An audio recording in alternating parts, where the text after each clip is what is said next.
నమస్తే. నిన్న cabinet meeting స్థానిక సంస్థల ఎన్నికలపైన జరిగినట్టు సమాచారం అంతా ఉంది. దీనికి సంబంధించి బీసీ నాయకులు ఒక సోమాజిగూడ ప్రెస్ క్లబ్‌లో మీటింగ్‌ని ఏర్పాటు చేసుకున్నారు. సో, ఎట్లా చూస్తారు ఏంటి స్థానిక సంస్థల ఎన్నికల గురించి అనేది వారితో మాట్లాడించే ప్రయత్నం చేద్దాం.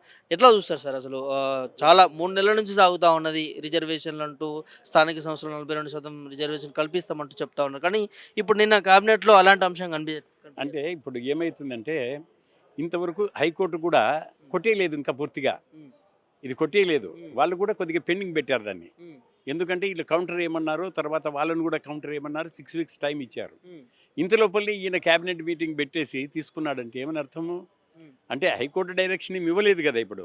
హ్మ్. అది పూర్తిగా కొట్టేయలేదు కదా. ఓన్లీ నీ జీవోని రద్దు చేసిందంతే. హ్మ్. అంతేగాని రిజర్వేషన్స్‌ను 50% కుదించాలని చెప్పలేదు. హ్మ్. అయితే ఈ నేపథ్యంలో ఏమంటే ఈళ్ళకు అంటే రేవంత్ రెడ్డికి చిత్తశుద్ధి లేదనేది అర్థమైపోయింది. హ్మ్. ఇప్పుడు ఏం చేయాలి? హ్మ్. డిపాజిట్ కోల్పోయిన బీజేపీ హ్మ్. వాళ్ళు నిజంగా గౌరవం తెచ్చుకోవాలా, ఈ రాష్ట్రంలో పాలించాలనుకుంటే, హ్మ్. వాళ్ళకు చిత్తశుద్ధితో మేము పాలించాలి, నరేంద్ర మోడీ ప్రభుత్వం ఇక్కడ తేవాలి, బీజేపీ గవర్నమెంట్ ప్రభుత్వము అని అనుకుంటే, వాళ్ళు ఇమ్మీడియట్‌గా ఢిల్లీకి పోవాలి ఇప్పుడు. హ్మ్. వాళ్ళు ఢిల్లీకి పోయి బండి సంజయ్ ఇక్కడ మాట్లాడినట్టు కాదు. హ్మ్. అక్కడ మాట్లాడి నరేంద్ర మోడీతో బిల్లు పెట్టించేసి, హ్మ్. 2 పార్లమెంట్‌లో కూడా బిల్లు పెట్టించేసి, హ్మ్. కమాన్ ఎక్కడైతే గనుక కులగణన జరిగిందో హ్మ్. అక్కడ దాని నిష్పత్తి ప్రకారము రిజర్వేషన్స్‌ని బీసీలకు పెంచొచ్చు హ్మ్. అని ఒక బిల్లు పెట్టండి. బిల్లు పెట్టి 2 ఉభయ సభల్లో పాస్ చేపించండి. పాస్ చేపించేసి ఇక్కడ 42% పెట్టరా కొడకా అని చెప్పి అడగండి. హ్మ్. లేదా 51.8 అని చెప్పారు. హ్మ్. 51% పెంచండి అని చెప్పండి.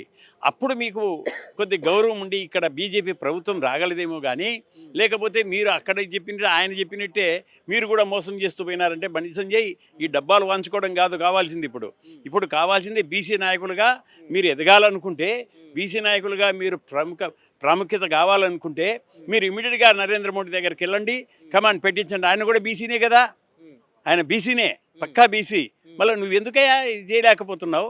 నీకు దమ్ము లేకపోతే కమాన్ రామకృష్ణ ఉన్నాడు పోదాం. హ్మ్. రాండి మీరు రాండి. మీ బీజేపీ నాయకులందరూ నేను లీడ్ చేస్తాను మిమ్మల్ని. హ్మ్. కావాలంటే చెప్తాను నరేంద్ర మోడీ గారికి. హ్మ్. ఇప్పుడు వాళ్ళు ఎందుకు బిల్లు స్టాండ్ తీసుకోలేకపోతుంది సార్ బీజేపీ కూడా దీంట్లో జాతీయ బీజేపీ పార్టీ? ఎందుకు స్టాండ్ తీసుకోలేకపోతుందంటే, మహేష్ భగవత్ ఇలా మహేష్ ఈయన ఈయన ఉన్నాడు చూడండి. భాగవత్. హ్మ్. ఆయన వచ్చేసి హ్మ్.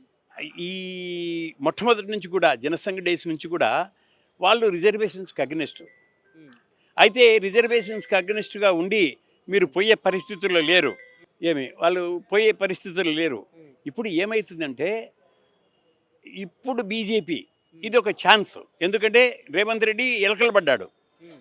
ప్రామిస్ చేశాడు కాబట్టి హ్మ్. ఎలకలు పడ్డాడు. హ్మ్. ఆయన చేయలేకపోతున్నాడు. హ్మ్. దాని చేత కావడం లేదు. హ్మ్. ఇప్పుడు నువ్వు మొగోని అనిపించుకోవాలనుకుంటే గనక బీజేపీ సైడ్ నుంచి హ్మ్. మీరు బీసీ నాయకులందరూ డాక్టర్ లక్ష్మణ్ గాని, బండి సంజయ్ గాని హ్మ్. వీళ్ళిద్దరూ కూడా ఇమ్మీడియట్‌గా పోవాలి. ఢిల్లీకి పోయేసి నరేంద్ర మోడీ గారితో మాట్లాడేసి బిల్లు పెట్టించేసి పార్లమెంట్‌లో పాస్ చేపించి నేను హ్మ్. సీట్లో పెట్టండి.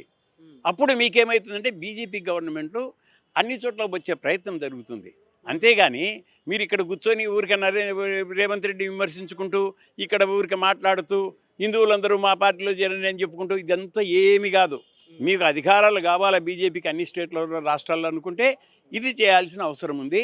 హ్మ్. పార్లమెంట్లో పెట్టాలి. ఈడబ్ల్యూఎస్ ఎలా అయితే పాస్ చేశారో ఆ విధంగా జనగణన చేయండి. జనగణన ఆధారంగా ఏమి వాళ్ళ స్టేట్లో ఆ చీఫ్ మినిస్టర్లకు ఏదైతే కనుక పర్సెంటేజ్ న్యాయం అనిపిస్తే ఆ పర్సెంటేజీని ఇవ్వచ్చు. 50% ఇప్పుడు మేము తీసేస్తున్నాము హ్మ్. అని చెప్పి పెట్టండి. మీకు అధికారం రాకపోతే కనుక రామకృష్ణని అడగండి. హ్మ్. 100% వస్తుంది అధికారం ఓకే. బీజేపీకి. ఇక్కడున్న స్టేట్‌లో ఉన్న కాంగ్రెస్ పార్టీ గురించి అంటే వాళ్ళు అంటున్నారు, మీరు ఇంతకుముందు ఏమన్నా చిత్తశుద్ధిగా కాంగ్రెస్ ప్రభుత్వం చేయలేదంటారు. కానీ కాంగ్రెస్ నాయకులు, మంత్రులు, ముఖ్యమంత్రి దాకా మేము కులగణన చేసినాము. అదేవిధంగా ఢిల్లీకి పోయి పోరాటం చేసినాము. నైన్త్ షెడ్యూల్‌లో పెట్టమని కూడా మేము ఎంతో కష్టపడుతున్నా కూడా అక్కడ కోర్టులు సహకరించట్లేదు. ఇక్కడ బీజేపీ పార్టీ సహకరించట్లేదు. అందుకనే పోలేకపోతున్నాం. ఇక పార్టీల వారీగా ఇచ్చుకోండి అంటూ ప్రభుత్వం చెప్తుంది. ఇప్పుడు ఏమైతుందంటే కులగణన నువ్వు ఎందుకు చేసావయ్యా? సుప్రీంకోర్టు జడ్జిమెంట్సే ఉన్నాయి. హ్మ్. ఏమని? హ్మ్. కులగణన చేస్తే 50% రిజర్వేషన్స్ కంటే పెంచవచ్చునని చెప్పేసి. హ్మ్. సుప్రీంకోర్టు జడ్జిమెంట్స్ 2010లోనే ఇచ్చాయి. హ్మ్. ఆ జడ్జిమెంట్స్ పెట్టిన తర్వాత ఇప్పుడు కిషన్ రావు గవాలీలో ఆ సుప్రీంకోర్టు జడ్జిమెంట్స్ని రెఫర్ చేయకుండా హ్మ్. వాళ్ళు 50% కుదించమని చెప్పారు. హ్మ్. రీసెంట్ జడ్జిమెంటు హ్మ్. కిషన్ రావు ఇది ఈ 2020లో ఇచ్చారు అది. హ్మ్. ఆ జడ్జిమెంట్స్ మీద మీరేం చేయాలి? ఇమ్మీడియట్గా రివ్యూకి వెళ్ళాలి. రివ్యూకి వెళ్ళాలి సుప్రీంకోర్టుకు. రివ్యూకి వెళ్తే రివ్యూ చేస్తారు సుప్రీంకోర్టు, గ్యారంటీ అది. మేము వెళ్తాం రివ్యూకి, ఇప్పుడు మేము వెళ్తున్నాం రివ్యూకు, we will go for review. కానీ అది ఎవరు చేయాలి? పార్టీలని చెప్పుకుంటే మీరు చేయాల్సిన అవసరం ఉంది. బీసీలకు మాకు మా వెన్నెముక అని చెప్పుకుంటే మీరు చేయాల్సిన అవసరం ఉంది. కానీ మీరు చేయకుండా ఉన్నారు కాబట్టి మేము చేస్తున్నాం. ఇప్పుడు మేము డెఫినెట్గా రివ్యూకి అడుగుతాం. మేము Kishan Rao Gavali case I'm waiting only for the supreme high court decision. High court కనుక ఎప్పుడైతే కనుక 50% కుదించండి మీ రిజర్వేషన్స్ అంటారో ఇమ్మీడియట్గా రివ్యూకి వేస్తాం మేము కిషన్ రావు గవాలి కేసును. వేసేసి రివ్యూ తెప్పిస్తాం మేము, గ్యారంటీ అది మాత్రం. కానీ ఈ పార్టీలు ఏం చేస్తున్నాయి? మీరు అధికారాలు అనుభవించి ఏం చేస్తున్నారు? మాకు అధికారం వద్దు. మేము కమ్మ విలమ కాపు ఈ రెడ్లు తర్వాత ఈ బాపనోళ్ళు వీళ్ళ కింద మేము పని చేయదలుచుకోలే. అందువల్లనే మేము అసలు రావడం లేదు, ఏ క్యాబినెట్లో ఏ పార్టీలో కూడా రావడం లేదు. బీసీ అనేటువంటి పార్టీని మేము పెట్టుకున్నాం, ఆ పార్టీతోనే మేము పోరాడతాము. ఈ లోకల్ బాడీ ఎన్నికల్లో కూడా బీసీ అనేటువంటి పార్టీ కంటెస్ట్ చేస్తుంది.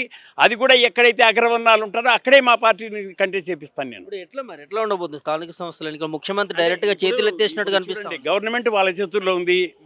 వాళ్ళు ఒక డెసిషన్ తీసుకున్నారు, 42% ఇస్తామని తీసుకున్నారు. వాళ్ళు 42% ఇస్తారా, 100% ఇస్తారా, 80% ఇస్తారా, 70% ఇస్తారా? ఇమ్మెటీరియల్ మాకు మీరు చట్టబద్ధత కల్పించలేకపోయినారు బీసీ రిజర్వేషన్ పెంచి, కాబట్టి మీరు ఓడిపోయినట్టే. మీ మాటలు మీరు అంతా డొల్లే. రేవంత్ రెడ్డి గారి మాటలు డొల్లే. ఇప్పుడు రేవంత్ రెడ్డి ఏం చేశాడు? ఈ రాహుల్ గాంధీ ముక్కు కూడా కట్ చేపించేశాడు. ఎందుకంటే మేము ఇది చేసామని డబ్బాలు కొట్టుకున్నారు కదా రాహుల్ గాంధీ కూడా. తెలంగాణ నుంచి చేసాం, మేము అది చేసాం ఇది చేసామని. ఇప్పుడు ఏమైపోయింది? తెలంగాణ నుంచి నువ్వు చేస్తే రిజల్ట్ ఏమిటి? End result 0. పార్టీ పరంగా అన్నారు, పార్టీ పరంగా ఆడదీస్తుంది. మీరు ఇవ్వాల్సిన అవసరం లేదు. కాబట్టి ఊరికే ఈ కథలన్నీ చెప్పకుండా ఇప్పుడు తక్షణ కర్తవ్యం ఏమిటంటే BJP has to take advantage. BJP నిజమైన నాయకులు బీసీ నాయకులు అయితే, వాళ్ళు బండి సంజయ్ కానీ డాక్టర్ లక్ష్మణ్ కానీ నిజంగా బీసీ నాయకులు అయితే, వాళ్ళ బీసీ రక్తం వాళ్ళలో పారుతూ ఉంటే వాళ్ళు ఇమ్మీడియట్గా నరేంద్ర మోడీ దగ్గరికి వెళ్ళాలి, అక్కడ బిల్లు తయారు చేయించాలి. కులగణన చేసిన తర్వాత it depends upon the states to increase the reservations beyond 50% అనే ఒక బిల్లు పెట్టండి, 2 ఉభయ సభల్లో పాస్ చేయించండి. దాని తర్వాత రిజర్వేషన్స్ ఇదవుతుంది, మీరు అధికారంలోకి వచ్చే అవకాశం ఉంటుంది. అంతేగాని ఊరికి ఇక్కడ రేవంత్ రెడ్డిని విమర్శించి వాళ్ళని విమర్శిస్తే ఏమీ రాదు. జోగులు రాసుకుంటే బూడిదే రాలుతుంది. కాబట్టి బూడిద రాలించొద్దండి, ఏదైనా పని చేయండి. అంటే ఇప్పుడు అమలు జరుగుతాయి అనుకోవచ్చా? మరి డైరెక్ట్గా ఇప్పుడు స్థానిక సంస్థలు కూడా ఇప్పుడు స్థానిక సంస్థలు వాళ్ళు పోవాలనుకుంటే స్థానిక సంస్థల్లో వాళ్ళు పోతారండి. వాళ్ళు ఓడిపోయేదానికి వాళ్ళు సిద్ధపడి ఉంటే ఎన్నికల్లో, స్థానిక సంస్థల ఎన్నికల్లో కాంగ్రెస్ ప్రభుత్వం రూట్అవుట్ కావాలనుకుంటే వాళ్ళు ఎన్నికలకు పోతారు. లేదు మేము గెలచాలి, మా ప్రభుత్వం నిలబడాలి, తర్వాత రాహుల్ గాంధీ గారికి గౌరవంగా ఉండాలి అని అనుకుంటే రేవంత్ రెడ్డి గారు ఎన్నికలకు పోరు. 42% తెచ్చేంత వరకు పోరు. ఎందుకంటే రివ్యూ వేయవయ్యా రేవంత్ రెడ్డి గారు, రివ్యూ వేయచ్చు. కిషన్ రావు గౌలీ కేసులో రివ్యూ వేయచ్చు. హైకోర్టు ఎందుకు చేస్తుందంటే రీసెంట్ జడ్జిమెంట్, సుప్రీంకోర్టు జడ్జిమెంట్ని తీసుకుంటుందండి గైడెన్స్గా. అది Kishan Rao Gavali case, recent judgement. ఆ కేసులో ఏమైంది? 50% కుదించాలా, ఈవెన్ కులగణన చేసినా కూడా కుదించాలని ఉంది. కాబట్టి వాళ్ళు కుదించడానికి ఆర్డర్స్ ఇస్తుంది హైకోర్టు. కానీ మనం ఏం చేయాలి? దానికంటే ముందే రివ్యూ వేయాలి. రివ్యూ వేస్తే వీళ్ళు ఇవ్వలేరు, ఎందుకంటే రివ్యూ పిటిషన్ ఉంది, పెండింగ్ ఉంది కాబట్టి. అప్పుడు ఏమవుతుందంటే వీళ్ళకు గౌరవం దక్కుతుంది కాంగ్రెస్కు, లేకపోతే కాంగ్రెస్కు గౌరవం దక్కదు. వాళ్ళు ఓడిపోతారు కూడా లోకల్ బాడీస్లో, గ్యారంటీ ఓడిపోతారు వాళ్ళు. ఆ గవర్నమెంట్ కూడా లోకల్ బాడీలో ఓడిపోయిందంటే వేరే అపోజిషన్ పార్టీస్ మీరు ఓడిపోయినారు కాబట్టి కమాన్ గో ఫర్ ఎన్నికలని వాళ్ళు కూడా గిరణాలు మొత్తం అంతా వాళ్ళు చేస్తారు. అప్పుడు వీళ్ళకు ప్రాబ్లం అవుతుంది. ఇది బీసీలకు ఏం చెప్పదలుచుకోరు సార్? వాళ్ళంతా ఏం చెప్తారుకుంటే మీరందరూ ఐకమత్యగా ఉండండి. బీసీలు 50% ఉండే బీసీలు కనుక ఈ రాష్ట్రంలో చిత్తశుద్ధితో మాకు రిజర్వేషన్స్ కావాలని దృఢ నిశ్చయంతో పోరాడారంటే ఈ గవర్నమెంట్లు ఏముందయా? ఇది ప్రజాస్వామ్యము. ప్రజలు ఓట్లు ఇస్తేనే గవర్నమెంట్ వాళ్ళకి అధికారాలు వస్తాయి, లేకపోతే రావు. ఎన్ని ప్రభుత్వాలు కూలిపోలేదు ఇంతకుముందు? ఈవెన్ ప్రపంచ దేశాల్లోనే ఎన్నో గవర్నమెంట్లు కూలిపోతున్నాయి ఇప్పుడు. కాబట్టి ఈ ప్రభుత్వం కూడా కూలిపోతుంది. ఏమి బీసీలు డెఫినెట్గా బీసీలు మాత్రం ఇప్పుడు వాళ్ళందరికీ రగిలిపోతూ ఉంటుంది. ఏమి ఇది పెద్ద ఉద్యమం మాదిరి తయారవుతుంది. రైట్. ఇది బీసీలకు సంబంధించి నిన్న కేబినెట్ సమావేశంలో ముఖ్యమంత్రి మంత్రులు చర్చించుకున్న అంశము డైరెక్ట్గా పార్టీల వారీగా రిజర్వేషన్లు ఇచ్చుకోండి అన్నట్టుగా మాట్లాడారు. సో ఖచ్చితంగా దీన్ని బీసీ సంఘాలు వ్యతిరేకిస్తూ ఉన్నాయి. ఎన్నికల హామీలో చెప్పినటువంటి ఏదైతే కామారెడ్డి డిక్లరేషన్ 42% స్థానిక సంస్థల్లో రిజర్వేషన్ ప్రభుత్వం కల్పిస్తా అని చెప్పింది. సో ఆ విధంగానే ముందుకు వెళ్ళాలా, లేకపోతే మీరు ఎలక్షన్కి వెళ్ళినా కూడా ఓడిపోయే అవకాశం ఉంటుందంటూ కూడా బీసీ నాయకులు మాట్లాడుతున్నటువంటి అంశాన్ని చూస్తాను. వీడియో శివతో Prabhakar, mirror TV, Somajiguda press club నుంచి.